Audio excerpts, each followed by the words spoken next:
젊을 때는 무례해도 용서받는다. 그런데 나이가 들면 같은 행동이 다르게 보인다. 존중은 나이와 함께 오는 것이 아니었다. 존중은 나이가 주는 것이 아니다. 이것을 먼저 명심하라. 많은 사람들이 착각한다. 오래 살았으니 존중받아야 한다고.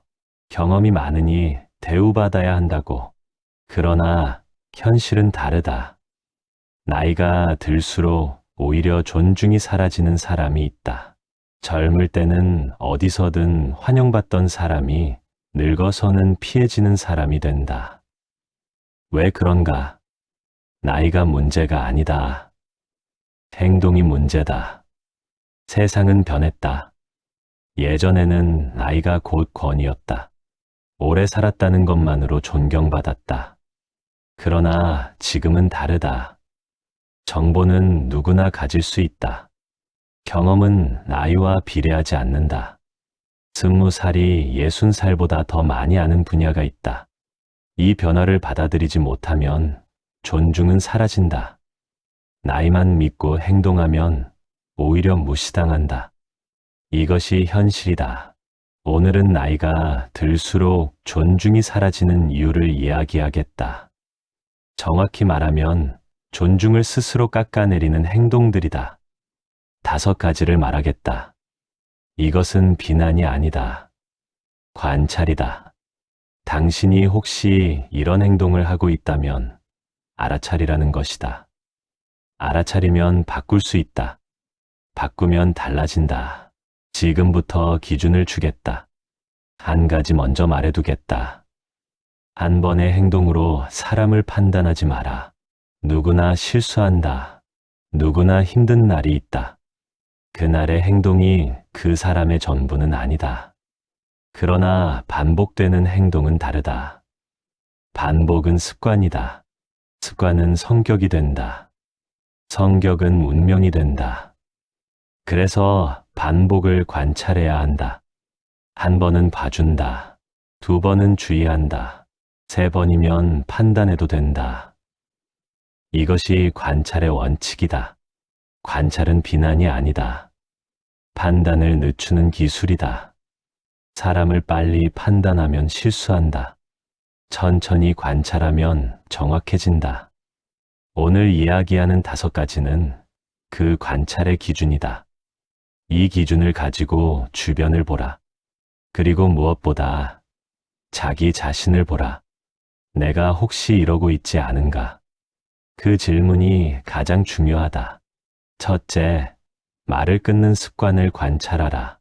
이것이 존중을 가장 빨리 깎아내리는 행동이다. 상대방이 말하고 있는데 끼어든다. 끝까지 듣지 않는다. 아, 그거 하면서 자른다. 내가 해봤는데 하면서 가져간다. 말을 끊는 사람은 2가지 메시지를 보낸다. 첫째, 내 말은 중요하지 않다. 둘째, 내 말이 더 중요하다. 이 메시지를 받은 사람은 어떻게 느끼겠는가? 무시당했다고 느낀다. 존중받지 못한다고 느낀다. 젊을 때 말을 끊으면 성격 급한 사람이라고 넘어간다. 그러나 나이 들어서 말을 끊으면 꼰대라고 한다. 같은 행동인데 평가가 달라진다. 왜 그런가? 나이 든 사람에게는 여유가 기대되기 때문이다. 살면서 배웠을 것이라고 생각한다. 그런데 여유가 없으면 실망이 크다. 실망은 무시로 이어진다. 절제된 사람은 다르다. 끝까지 듣는다. 상대방이 말을 마칠 때까지 기다린다. 중간에 끼어들고 싶어도 참는다. 그것이 여유다. 여유 있는 사람은 존중받는다. 상대방이 느끼기 때문이다. 이 사람은 내 말을 중요하게 여긴다고. 그 느낌이 존중을 만든다. 정약용은 제자들을 가르칠 때 먼저 듣는 것을 강조했다. 말하기 전에 들으라. 들으면 상대를 알 수 있다. 알아야 제대로 말할 수 있다. 말을 끊는 것은 상대를 모른다는 증거다. 모르면서 말하면 틀린다. 틀리면 신뢰가 깎인다. 신뢰가 깎이면 존중도 사라진다. 이것이 연결되어 있다. 그래서 말을 끊는 습관이 있다면 고쳐라. 쉽지 않다. 습관은 무의식이기 때문이다. 그러나 의식하면 달라진다. 상대방이 말할 때 입을 다물어라. 손을 무릎 위에 올려라. 그리고 기다려라. 말이 끝나고 2초를 더 기다려라. 그 2초가 여유다. 여유가 존중을 만든다. 놓치지 마라. 둘째, 자기 이야기만 하는 습관을 관찰하라. 대화는 주고받는 것이다. 한쪽만 말하면 대화가 아니다. 강연이다. 독백이다. 그런데 나이가 들수록 자기 이야기만 하는 사람이 많아진다. 내가 젊었을 때는 내가 해보니까 내 경험에 의하면 모든 문장이 나로 시작한다. 상대방의 이야기는 그저 내 이야기를 꺼내는 트리거일 뿐이다. 왜 이렇게 되는가? 두 가지 이유가 있다. 첫째, 들어줄 사람이 없어서다. 나이가 들면 대화 상대가 줄어든다. 직장 동료가 사라진다. 친구가 멀어진다. 가족도 바쁘다. 그래서 누군가 앞에 있으면 쏟아내고 싶어진다. 그 마음은 이해한다. 그러나 방법이 틀렸다. 쏟아내면 상대방이 도망간다. 도망가면 더 외로워진다. 악순환이다. 둘째, 상대방에 대한 관심이 없어서다. 내 이야기에만 관심 있다. 내 이야기는 관심 없다. 이것이 태도로 드러난다. 상대방이 무슨 말을 해도 결국 내 이야기로 가져온다. 아, 그래? 나도 비슷한 경험이 있는데. 상대방은 느낀다. 이 사람은 내 이야기에 관심이 없구나. 그 순간 마음이 다친다. 다친 마음에서 존중은 나오지 않는다. 절제된 사람은 질문한다. 그래서 어떻게 됐어? 그때 기분이 어땠어? 지금은 어때? 질문은 관심의 표현이다. 관심 받는 사람은 기분이 좋다. 기분 좋은 사람은 상대방을 존중한다. 이것이 순환이다. 받고 싶으면 먼저 줘라. 존중받고 싶으면 먼저 관심을 줘라. 한 장면을 보라. 명절에 가족이 모였다. 할아버지가 옛날 이야기를 시작한다. 처음에는 다들 듣는다. 그러나 10분이 지나도 끝나지 않는다. 같은 이야기를 3번째 한다. 손주들은 하나씩 자리를 뜬다. 화장실 간다고 전화 왔다고. 결국 할아버지 앞에는 아무도 없다. 이것이 현실이다. 가혹하지만 현실이다. 그래서 자기 이야기의 비중을 줄여라. 대화에서 내가 말하는 시간을 체크하라. 절반이 넘으면 줄여라. 3분 말했으면 3분은 들어라. 그것이 균형이다. 균형 있는 사람은 피곤하지 않다. 피곤하지 않은 사람 곁에 사람이 모인다. 사람이 모이면 외롭지 않다. 놓치지 마라. 셋째, 변화를 거부하는 태도를 관찰하라. 세상은 빠르게 변한다. 기술이 변하고 문화가 변하고 사람들의 생각이 변한다. 이 변화를 따라가기는 쉽지 않다. 특히 나이가 들수록 어렵다. 익숙한 것이 편하기 때문이다. 그래서 변화를 거부한다. 그건 아니야. 원래 이렇게 하는 거야. 요즘 것들은 몰라. 이 말이 입에 붙으면 위험하다. 변화를 거부하는 사람은 과거에 산다. 과거의 기준으로 현재를 판단한다. 그러나 과거의 기준은 더 이상 통하지 않는다. 통하지 않는 기준을 고집하면 주변 사람들이 피곤해한다. 피곤한 사람은 거리를 둔다. 거리가 멀어지면 존중도 희미해진다. 무례한 태도는 이렇다. 새로운 것을 배우려 하지 않는다. 스마트폰이 어렵다고 안 쓴다. 새로운 단어가 이상하다고 비난한다. 젊은 사람들의 방식을 무시한다. 우리 때는 안 그랬어를 달고 산다.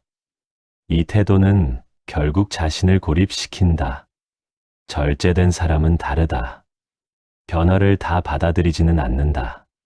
그러나 거부하지도 않는다. 일단 관찰한다. 왜 이렇게 변했는지 이해하려 한다. 이해가 안 되면 질문한다. 질문은 배움의 시작이다. 배우는 사람은 늙지 않는다. 나이는 숫자일 뿐, 정신은 젊다. 젊은 정신을 가진 사람은 존중받는다.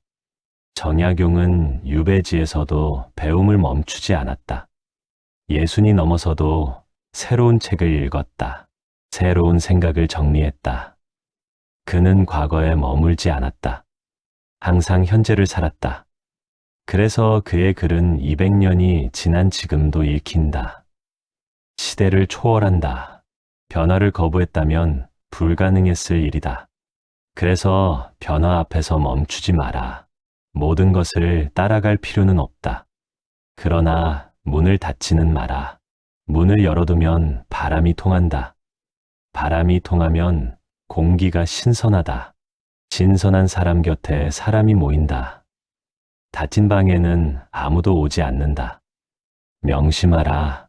넷째, 감사를 표현하지 않는 습관을 관찰하라.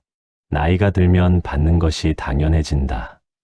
자녀가 챙겨주는 것, 며느리가 차려주는 밥, 손주가 전화하는 것. 처음에는 고마워했다. 그러나 반복되면 당연해진다. 당연해지면 감사를 잊는다. 감사를 잊으면 표현하지 않는다. 표현하지 않으면 상대방은 모른다. 감사를 표현하지 않는 사람 곁에서는 피곤하다. 아무리 해줘도 반응이 없다. 잘해줘도 티가 안 난다. 그러면 의욕이 사라진다. 왜 해주나 싶어진다. 결국 발길이 뜸해진다. 발길이 뜸해지면 외로워진다. 외로워지면 더 무뚝뚝해진다. 악순환이다. 무례한 태도는 이렇다. 고맙다는 말을 안 한다. 해줘도 반응이 없다. 오히려 부족한 점을 지적한다. 이것밖에 안 돼? 예전에는 더 잘했는데. 이 말 한마디가 상대방의 마음을 꺾는다. 마음이 꺾인 사람은 다음에 안 한다. 안 하면 결국 혼자 남는다. 절제된 사람은 작은 것에도 감사한다. 고마워, 잘 먹었어. 덕분이야. 이 짧은 말이 관계를 살린다. 감사받은 사람은 기분이 좋다. 기분 좋은 사람은 또 해주고 싶어진다. 이것이 선순환이다. 감사는 비용이 들지 않는다. 말 한마디면 된다. 그런데 그 한마디를 아끼면 모든 것을 잃는다. 한 장면을 보라. 어느 노인이 있었다. 자녀들이 매주 찾아왔다. 맛있는 것도 사오고 용돈도 드렸다. 그런데 노인은 한 번도 고맙다고 말하지 않았다. 당연하다고 생각했다. 자식이니까. 어느 날 며느리가 지쳐서 말했다. 아버님, 저희도 힘들어요. 노인은 화를 냈다. 뭐가 힘들어? 자식이 부모한테 하는 게 당연하지. 그 후로 방문이 줄었다. 노인은 이해하지 못했다. 왜 안 오는지. 그러나 이유는 명확했다. 감사가 없었기 때문이다. 그래서 감사를 표현하라. 당연한 것은 없다. 자녀가 전화하는 것도 당연하지 않다. 손주가 안아주는 것도 당연하지 않다. 그들에게도 시간이 있고 에너지가 있고 선택이 있다. 그 선택이 당신에게 왔다는 것은 감사할 일이다. 표현하라. 말로 하라. 행동으로 하라. 감사하는 사람은 사랑받는다. 놓치지 마라. 다섯째, 불평하는 습관을 관찰하라. 나이가 들면 불편한 것이 많아진다. 몸이 아프다. 세상이 시끄럽다. 사람들이 불친절하다. 이 불편함을 말하고 싶은 것은 당연하다. 그러나 불평만 하면 문제가 된다. 만날 때마다 불평, 전화할 때마다 불평. 그러면 상대방이 피곤해한다. 피곤한 사람은 연락을 피한다. 연락이 끊기면 외로워진다. 불평하는 사람 곁에 있으면 에너지가 빠진다. 듣는 것만으로도 지친다. 해결책을 말해줘도 소용없다. 그래도 하지만으로 시작하는 반박이 돌아온다. 불평하는 사람은 해결을 원하지 않는다. 그냥 불평하고 싶을 뿐이다. 그것을 알면 더 피곤하다. 결국 거리를 둔다. 무례한 태도는 이렇다. 만나면 힘든 이야기만 한다. 아픈 곳, 서운한 일, 세상에 대한 불만. 긍정적인 이야기는 없다. 웃음도 없다. 무겁기만 하다. 이 무거움을 견딜 수 있는 사람은 많지 않다. 가족도 지친다. 지치면 떠난다. 떠나면 혼자 남는다. 절제된 사람은 불평의 비중을 조절한다. 힘든 이야기도 하되 그것만 하지는 않는다. 좋은 이야기도 섞는다. 오늘 날씨가 좋다. 밥이 맛있었다. 텔레비전에서 재미있는 것을 봤다. 작은 것이라도 긍정적인 이야기를 한다. 그러면 듣는 사람이 덜 지친다. 덜 지치면 더 자주 온다. 불평과 토론은 다르다. 토론은 나누는 것이다. 상대방의 반응을 기대하고 들어주면 고마워한다. 불평은 일방적이다. 상대방이 뭐라고 해도 계속한다. 들어줘도 고마워하지 않는다. 이 차이를 알아라. 토론은 해도 된다. 그러나 불평은 줄여라. 맥락을 함께 보라. 내가 지금 토로하는 것인가, 불평하는 것인가. 스스로 점검하라. 정약용은 18년을 유배지에서 보냈다. 불평할 이유가 넘쳤다. 억울했고, 외로웠고, 힘들었다. 그러나 그는 불평 대신 책을 썼다. 제자를 가르쳤다. 가족에게 편지를 썼다. 그 편지에는 불평이 아니라 가르침이 담겨 있었다. 힘들어도 불평하지 않는 것. 그것이 품격이다. 품격 있는 사람은 존중받는다. 여기까지 5가지를 이야기했다. 말을 끊는 습관, 자기 이야기만 하는 습관, 변화를 거부하는 태도, 감사를 표현하지 않는 습관, 불평하는 습관. 이 5가지가 존중을 깎아내린다. 나이가 들어서 무시당하는 것이 아니다. 이 행동들 때문에 무시당하는 것이다. 나이는 핑계다. 행동이 본질이다. 한 번 더 말하겠다. 한 번의 행동으로 사람을 자르지 마라. 누구나 힘든 날이 있다. 그날 실수할 수 있다. 그것은 괜찮다. 그러나 반복되면 다르다. 반복은 습관이다. 습관은 그 사람이다. 반복을 관찰하라. 그리고 자기 자신을 관찰하라. 내가 이 5가지 중 하나라도 반복하고 있지는 않은가? 그 질문을 스스로에게 던져라. 관찰은 비난이 아니다. 판단을 늦추는 기술이다. 사람을 빨리 판단하면 관계가 끊어진다. 천천히 관찰하면 이해가 생긴다. 이해하면 용서할 수 있다. 용서하면 관계가 이어진다. 그래서 관찰이 중요하다. 오늘 이야기한 것은 타인을 판단하라는 것이 아니다. 자신을 돌아보라는 것이다. 다음 만남에서 이것만은 놓치지 마라. 상대방이 말할 때 끝까지 들어라. 내 이야기보다 상대방의 이야기를 먼저 물어라. 새로운 것에 문을 닫지 마라. 작은 것에도 감사하다고 말하라. 불평보다 좋은 이야기를 먼저 하라. 이 5가지를 기억하라. 기억하면 바뀐다. 바뀌면 존중이 돌아온다. 존중은 나이가 주는 것이 아니다. 태도가 주는 것이다. 태도는 바꿀 수 있다. 오늘부터 바꿔라. 늦지 않았다. 인생에서 가장 젊은 날은 오늘이다. 오늘 시작하면 내일은 다르다. 내일이 다르면 일주일이 다르다. 일주일이 다르면 한 달이 다르다. 그렇게 쌓이면 사람이 달라진다. 달라진 사람은 존중받는다. 명심하라. 사람을 보는 눈은 하루아침에 생기지 않습니다. 그러나 자신을 보는 눈은 오늘 바로 뜰 수 있습니다. 오늘의 이야기가 마음에 남았다면 구독과 좋아요 꾹 눌러주세요. 오늘의 이야기는 여기까지입니다.